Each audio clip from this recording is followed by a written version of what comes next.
Hello everyone, and these figures that you are now seeing on the screen are several representative advertisements of vaping that may include the flaws and bias of, for example, making teens as model in the advertisement or misstating that e-cigarettes are not harmful.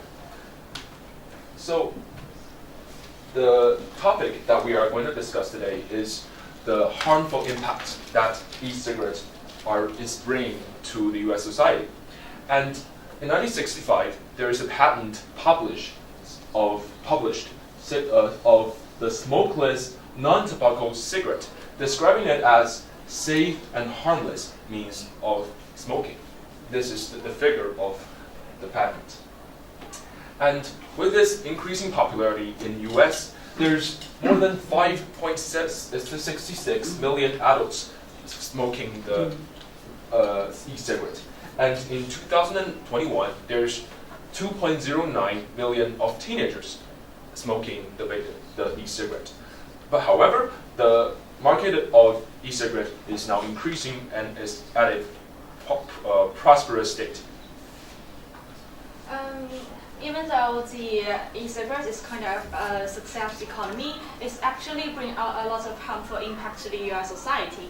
And first one, according to the Johns Hopkins medicine, actually the vitamin E, which is a type of chemical that when you inhale it into your body, it will stick in our lungs, and it used to dilute the THC, kind of a psychoactive ingredient of the marijuana. It leads an epidemic of EVALI, which is a type of disease that only linked to the e-cigarette smoking. And e-cigarettes introduce like plastic, nicotine salt, and heavy metals, which is really harmful and non-biodegradable waste to the environment. It also releases a lot of harmful gas that's much more higher than the normal air.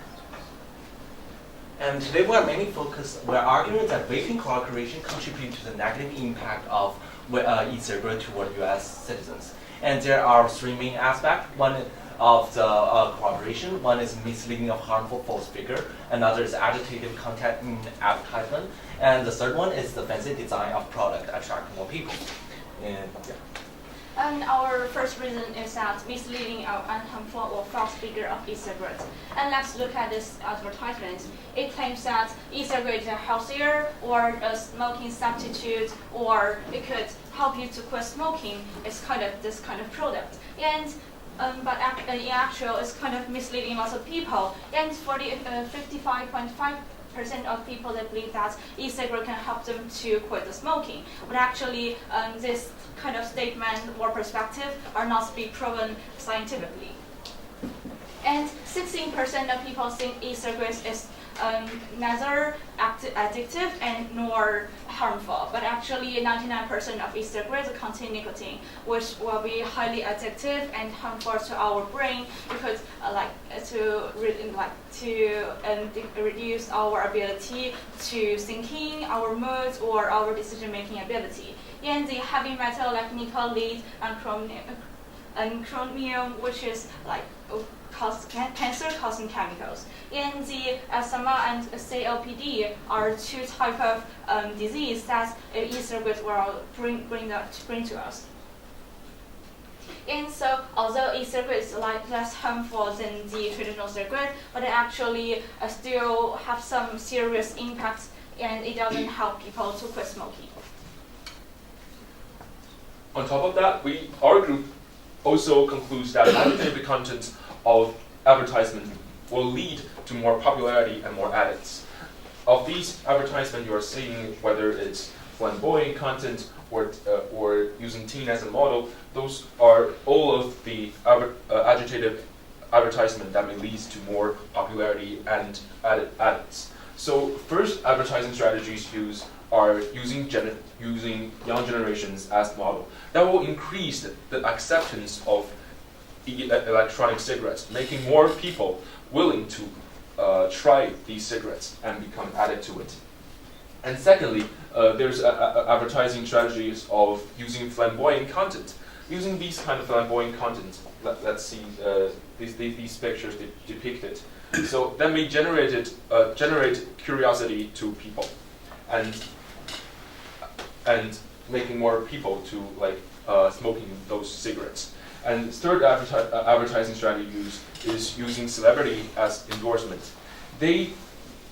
Those celebrities endorse after those celebrity endorse on these electronic cigarettes advertisements. That may lead to more reliability of these kind of electronic cigarettes. So all in all, we conclude that increasing exposure to electronic cigarettes may increase the interest of electronic cigarettes and increase the acceptability of electronic cigarettes, and also increase the usage of electronic cigarettes. So after that, we conclude there's a positive association between the number of advertisements and the number of advertising strategy used and the number of the consumers. So this is the diagram of the positive association. And moreover, there are various flavors of the product that kind of attract more users. And let's look at these two pictures, and they are about advertising the flavors and various flavors of the e-cigarette. And according to Association's Tobacco Center for Regulatory Science, 29.5% of people they start to use cigarette because of their flavors. And 29% of millennials and 27% of adults in the generation, they all believe that the flavors e-cigarette is less harmful than the non-flavored e-cigarette. And we think that similar no, so this is the wrong. I'm going to give the solution of the e-cigarette that we come up, and here we come to see some existing restriction on the cigarette. In the 2021 June 30, all the states have passed banning the sale of e-cigarette toward adolescents, and 32 states require license to sell it, and 16 states ban the smoking in the indoor places, and 29 require tax on the e-cigarette, but obviously it's not enough.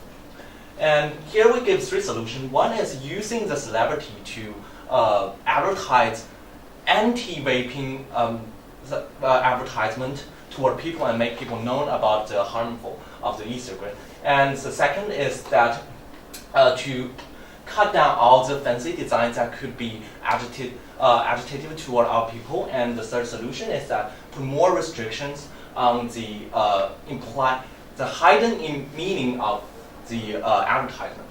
And for the first solution, since many celebrities are contribute largely toward widespread of e-cigarette, so government could do the same things to reverse this influences, and with the official support, which can give more influence, which could be more influential than the sole advertisements. But there's a limitation that not all people are familiar with the celebrity, and the effectiveness may decrease along with the decreased authority content. And the second reason is the second solution is to cut down the string flavor and remain several flavors such as mint. Cut down all others like fruit flavors, and also stop the misleading figure of the misleading design of e-cigarette. And there is also limitation. We think that it's hard to impose such strict regulation, and it's hard to form a standard since we cannot conclude what is misleading immediately. And here's our best solution, which is the third one, is that we think the most important thing is to put more restriction on the misleading part of the advertisement, since it cut down the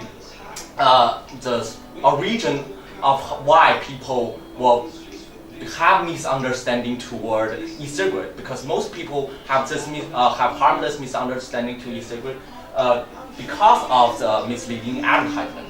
So we believe this can help to prevent people from exposed to misleading information. And and here is the limitation of our whole presentation is that as the new law have been published until recently, so some of the data aren't coming out and the results aren't coming out. So this could be one of the limitations of our whole passage. And yes, this is our citation. Student A Can you please answer my question? How did the group decide to include other students' perspective and lens and conclusion into the overall presentation? Other students' perspective? Yeah. You mean like the student B Yeah. and C's perspective? Yeah. I think for me, my part is about the increasing popularity caused by the advertisement, and their part is about the harmfulness of the e-cigarette and fancy designs of e-cigarette leading to more popularity. So we think that both three of those reasons are very necessary in proving the necessity of banning or restricting the e-cigarette advertisement to people. Yeah. Should they give one specific way that your thinking changed as a result of learning about students B's finding?